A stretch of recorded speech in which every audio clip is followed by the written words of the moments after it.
आज माझे पिता आणि माझे नेता, तुम्हा सर्वांचे नेता, लोकनेते गोपीनाथ मुंडे साहेबांच्या त्यांचीच कर्मभूमी असणाऱ्या लातूर येथे जिल्हा परिषदेच्या प्रांगणात जे शेवटी त्यांनी पंचायत राज मंत्री बनून अखेरचा श्वास घेतला, त्याच जिल्हा परिषदेच्या प्रांगणात त्यांच्या पूर्णाकृती पुतळ्याचं आज अनावरण करण्यात आलेलं आहे। आता isakal.com आहे देशातील नंबर 1 ची मराठी न्यूज वेबसाईट। प्रत्येक अपडेटसाठी isakal.com ला नक्की भेट द्या। या अनावरणाच्या कार्यक्रमाला आवर्जून जे उपस्थित आहेत, कदाचित भाग्यामध्ये दुसऱ्या कोणाच्याही हस्ते उद्घाटन नव्हतं, त्यांनीच मुख्यमंत्री म्हणून हे उद्घाटन करावं अशी मुंडे साहेबांची स्वतः इच्छा होती।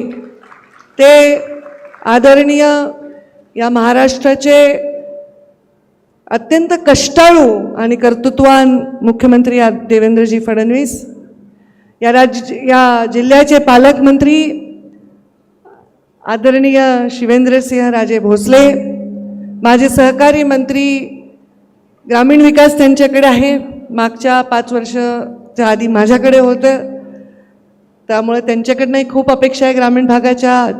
जयकुमारजी गोरे ज्यांनी माझ्यापूर्वी भाषण केलं, माझे बंधू माझे कृषी मंत्री धनंजयजी मुंडे ज्यांनी हा कार्यक्रम आयोजित केला आणि या अनावरणाच्या सोहळ्याला एवढा चांगलं भव्य सोहळा आयोजन करण्यामध्ये ज्यांनी अग्रेसर आहेत ते आमदार रमेशप्पा कराड, मुंडे साहेबांनी ज्यांना युवा मोर्चाचा अध्यक्ष बनवलं ते देवेंद्रजी नंतर ज्यांना बनवलं ते धनंजय मुंडे, आणि त्यांच्यानंतर ज्यांना बनवलं ते संभाजी पाटील निलंगेकर, तेही मंचावर उपस्थित आहेत, त्यांनी पालकमंत्री म्हणून काम केलं। आमच्या ते आमदार झाले 2दा याचा आनंद आहे, पण आमचं फार वट होती ते असताना मुख्यमंत्री कार्यालयात। अभिमन्यू पवार आता आमदार आहेत, 2दा आनंद आहे। आमचे आमदार विक्रम काळे, आमदार संजय बनसोडे, आदरणीय पाशाभाई पटेल माझे आमदार आता कृषी मूल्य आयोगाचं काम करतायत, बांबूवर फार मोठं काम करतायत। आमचे भाऊजी, आमचे लाडके गोविंदरावजी केंद्रे अण्णा, शिवाजीरावजी कवेकर, संजय कोडगे, या पुतळ्यामध्ये भरपूर धडपड ज्यांनी केली ते तेव्हाचे जिल्हा परिषदचे अध्यक्ष राहुल केंद्रे, ज्यांनी खूप सहकार्य मला केलं, आणि म्हणून आम्ही मराठवाड्याची स्थानिक स्वराज्य संस्थेची जागा आम्हाला खूप आशीर्वाद ज्यांच्यामुळे मिळाले, बसवराजी पाटील, आमच्या बहीण अर्चना, म्हणजे तसं मी त्यांना वहिनी म्हणते पण अर्चनाताई पाटील चाकूरकर, कलेक्टर वर्षाताई, त्यांचंही खूप कौतुक सगळेजण करतायत, आणि CEO जिल्हा परिषद राहुल कुमार मीना आणि आयुक्त मानसी मीना, इथे दोघेही मीनाच आहेत का? अच्छा, पती पत्नी एकत्रीकरण आहे, व्हेरी गुड। आणि समोर सर्व मान्यवर मंचावर उपस्थित आणि समोर उपस्थित मुंडे साहेबांवर कुठल्याही अपेक्षेविना त्यांच्या जाण्याच्या पश्चात 11 वर्ष झाले तरी सतत प्रेम करणारे तुम्ही सगळे वडीलधारी मंडळी, माझ्या माय माऊल्यांनो आणि युवा बांधवांनो, खरं आजचा दिवस असा आहे, काय बोलावं मला कळत नाही। ज्या दिवशी मुंडे साहेबांचं निधन झालं त्या धक्क्यातून कशी त्या म्हणजे धुक्यामध्ये वावरल्यासारखे आम्ही कितीतरी दिवस वावरलो। मी जेव्हा हॉस्पिटलमध्ये गेले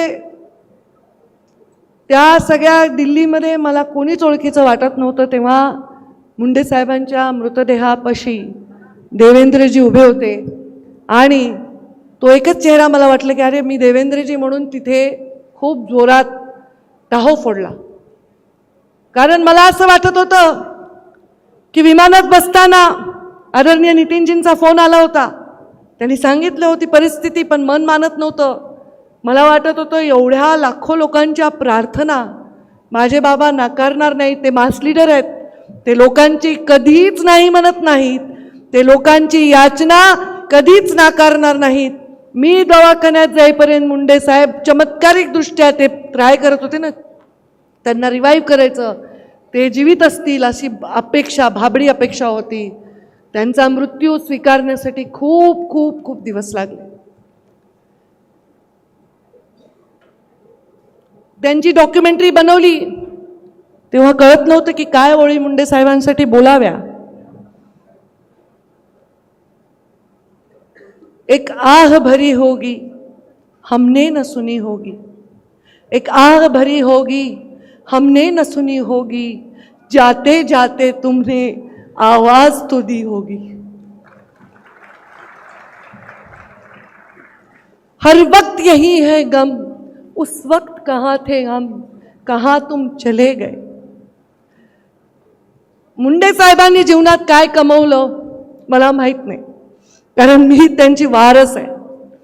वारस तुम्ही सर्वच आहात. मंचावरचे देवेंद्रजी आहेत, मंचावरचे सगळे लोक आहेत. पण जेव्हा लोकसभेची 2014ची निवडणूक झाली तेव्हा एका सभेत साहेबांनी सांगितलं, पंकजा धन्यवाद. छोटीशा पंकजाचा ऊर भरून आला. का धन्यवाद म्हणले डझनभर आमदार मला पाडायला बसले होते, माझी एकच लेक 12 आमदारांना भारी पडली आणि माझा वारसा मी निवडला. जिवंतपणी त्यांनी मला वारस घोषित केलेला आहे. आणि हे वारस जमीन जायदाद पद प्रतिष्ठा याच्याही पलीकडचं आहे. मी गेल्या 5 वर्षात कुठल्याही पदावर नव्हते तेव्हा अनुभवलेला आहे. माझे वडील हे माझे गुरु होते. त्यांनी मला काय करायचंय कधीच शिकवलं नाही, पण काय नाही करायचंय हे जरूर शिकवलं होतं. आणि म्हणून बरेच लोक, मी कधी कुणाचा एकेरी उल्लेख करत नाही, माझ्या माघारी मी कधी कुणाची प्रतारणा होईल असं कधी बोलत नाही, पातळी सोडून बोलत नाही, कुणाचा राग वाटत नाही, मला कुणाविषयी द्वेष वाटत नाही. मला तर किती मोठं आहे की माझ्या वडिलांना जाऊन आज 11 वर्ष झाले त्यांचा पूर्णाकृती पुतळा उभारतोय आणि त्यावेळी स्वतः देवेंद्रजी मुख्यमंत्री आणि मी मंत्री म्हणून इथे हजर आहे. काय मागू देवाला, जोळी कमी पडेल इतकं प्रेम लोकांनी दिलं. लोकांचं प्रेम तेव्हा कळतं जेव्हा माणूस काही नसतो. आणि मुंडे साहेब मंत्रिपदाची शपथ घेण्यास ती आयुष्यातल्या सगळ्यात संघर्षमय जीवनात होते, तेव्हा मुंडे साहेबांना लोकांनीच प्रेम दिलं. मुंडे साहेबांच्या जाण्यानंतर एका मुसलमान माणसाला हार्ट अटॅक आला बातमी ऐकून आणि तो जागच्या जागी दगावला. हे प्रेम आहे. असंख्य तरुण आत्महत्या करत होते, वेडे झाले होते. मुंडे साहेबांच्या चितेत आम्हाला ढकलून द्यायची लोकांची तयारी होती. एवढा आक्रोश त्यांच्या डोळ्यामध्ये होता. त्या सगळ्या संपत्तीपुढे, या प्रेमापुढे कोणती पद प्रतिष्ठा, कोणतंही वैभव हे माझ्यासाठी मोठं नाही. माझ्या तोंडातून, माझ्या वडिलांनी त्यांच्या तोंडातून सांगितलंय, माझा वारसा आहे, केवढी मोठी जबाबदारी आहे. या सुईच्या टोका एवढी जर त्याला धक्का लागला तर मला खूप वाईट वाटेल. आणि म्हणून मी माझ्या जीवनामध्ये प्रत्येक क्षण स्वर्गातल्या माझ्या बापाची मान कशी होईल टाईट होईल असंच वागायचा प्रयत्न कर. त्यांनी सांगितलं, कुणी तुकडे फेकलेले कधी घ्यायचे नाही, स्वाभिमान गहाण टाकायचा नाही. या महाराष्ट्रातल्या दीन दलित पीडित लोकांना स्वाभिमान देण्यासाठी मुंडे साहेबांनी आपलं आयुष्य वेचलं. त्यांच्या जीवनात काय होतं, संघर्ष तोच करू शकतो ज्याचा पाठीचा कणा ताट आहे आणि ज्याच्यामध्ये स्वाभिमान आहे. आणि हा स्वाभिमान मुंडे साहेबांनी आमच्या रगारगात भरला. आणि दुसरं मला शिकवलं मुंडे साहेबांनी ते म्हणजे क्षमा करणं. मला बऱ्याच वेळा माझे कार्यकर्ते म्हणतात ताई यांनी असं केलं तसं केलं. मी म्हणलं नाही. मुंडे साहेब म्हणायचे, या जगामध्ये कोणताही माणूस बिनकामाचा नसतो आणि कधी गणित बेरजेचंच करायचं असतं. मला वाटतं हे जर कुणी तंतोतंत पाहिलं असेल तर देवेंद्रजींनी पाहिलेलं आहे. आणि म्हणून या मंचावर आज कोणालाही कमी लेखायचं नाही, कोणालाही मायनस करायचं नाही, बेरजेचं राजकारण करायचं आहे. आणि त्याच्यावर सत्ता येते ना, नुसत्या भावनांवर सत्ता येऊ शकत नाही. सत्ता येण्यासाठी पूर्णपणे प्लॅनिंग करावं लागतं. छत्रपती शिवाजी महाराजांनी आयुष्यामध्ये अनेक युद्ध केले आणि अनेक तहही केले जनतेच्या हितासाठी. जनतेला कुठेही नख लागू नये याच्यासाठी तहही करावं लागतात आणि युद्धही करावं लागतं, यश हे मिळवावं लागतं. हे माझ्या बाबांनी मला सांगितलं. मला दुर्दैवाने बऱ्याच वेळा अपयशाचा सामना करावा लागला, कारण वारशामध्ये संघर्षही आलाय, कारस्थाने आलेत, कट कारस्थाने आलेत, पण कधी मुंडे साहेबांनी सांगितलं कोणाही विषयी एवढं सुद्धा मनामध्ये विष बाळगायचं नाही. ते आपल्या सिस्टीममध्ये ते विष येतं, आपल्या शरीरात येतं, आणि त्यामुळे प्रत्येक व्यक्तीला जवळ करायचं, आलिंगन देऊन त्याला प्रेमाने जवळ करायचं. मुंडे साहेबांचं जे संस्कार होते त्या संस्कारात वागण्याचा प्रयत्न करते. बऱ्याच वेळा काही लोकांचे वैयक्तिक गोष्टी असतात देवेंद्रजी, आपल्याला तर खूप अनुभव येत असेल. त्याचं एखादं काम राहिलं, त्याचा एखादा इगो हर्ट झाला, ते म्हणतात मुंडे साहेबांसारखं ताईची कार्यपद्धती नाही. मी म्हणते हो, माझी कार्यपद्धती मुंडे साहेबांसारखी नाही. माझी कार्यपद्धती मुंडे साहेबांना जशी पाहिजे तशी आहे. कारण मुंडे साहेब मला नेहमी म्हणायचे हे वाक्य, आज श्रावण सोमवार आहे, वैद्यनाथाचं दर्शन घेऊन आले, उपवास आहे मला, आणि माझ्या पित्याचं गोपीनाथाच्या पुतळ्याचं अनावरण करता आलं, आणि बाजूलाच एक पुतळा अजून होता, स्वर्गीय विलासराव देशमुख साहेबांचा पुतळा. कारण एक प्रांजळ आणि सोज्वळ राजकारणाचं मूर्तिमंत उदाहरण कोणी उभं केलं असेल तर या दोन जोडीने केलं. एक मैत्री केली, पण कधी पक्षाची कधी कुठली प्रतारणा केली नाही. एकमेकांची मैत्री लढले, विरोधातही लढले पक्षाच्या, पण पक्षाचे आपापले नेते बनून लढले. त्यांच्या पुतळ्याचं अनावरण मी पालकमंत्री असताना माझ्या हस्ते झालं, तो क्षण आठवला. आणि म्हणून एवढं या निमित्ताने सांगेन, मुंडे साहेबांनी मला सांगितलं, 1000 वेळा सांगितलं, तुला गोपीनाथ मुंडे व्हायचंय पण सुधारित आवृत्ती व्हायचंय. त्यामुळे मला जसं वाटतं तसं तू काम कर, कारण बऱ्याच वेळा मला जसं वाटतं तसं मला करता येत नाही, ते तू कर. आणि म्हणून तत्वांशी प्रतारणा न करता, सामान्य माणसाच्या हिताची प्रतारणा न करता, कधी स्वाभिमान गहाण न टाकता राजकारण करण्याचं वचन मी माझ्या मृत होण्याच्या आधी माझ्या पित्याला दिलंय. त्या वचनावर मी शेवटच्या क्षणापर्यंत काम करत राहीन, हे वचन आज तुम्हाला देते. रमेश आप्पा, तुम्ही रेणापूरचे आमदार झाला, तो मोठं भाग्य आहे. कारण मला तर परळीचं व्हावं लागलं. जेव्हा रेणापूर आणि परळी वेगळे झाले, परळी मतदारसंघ नवीन झाला, तेव्हा मला परळीचं आमदार व्हावं लागलं. 2 वेळा मी परळीचे आमदार झाले, पण रेणापूरच्या लोकांनी जे प्रेम दिलं ते मी कधीही विसरू शकणार नाही. 2004ला मुंडे साहेबांच्या प्रचारासाठी पानगावची रेणापूरची जबाबदारी माझ्याकडे होती, आणि 2014ला मुंडे साहेबांच्या लोकसभेची जबाबदारी होती. या सगळ्या प्रवासात खूप शिकले, खूप काही आहे माझ्याकडे. मला लोक सांगतात मुंडे साहेबांचं चरित्र लिही.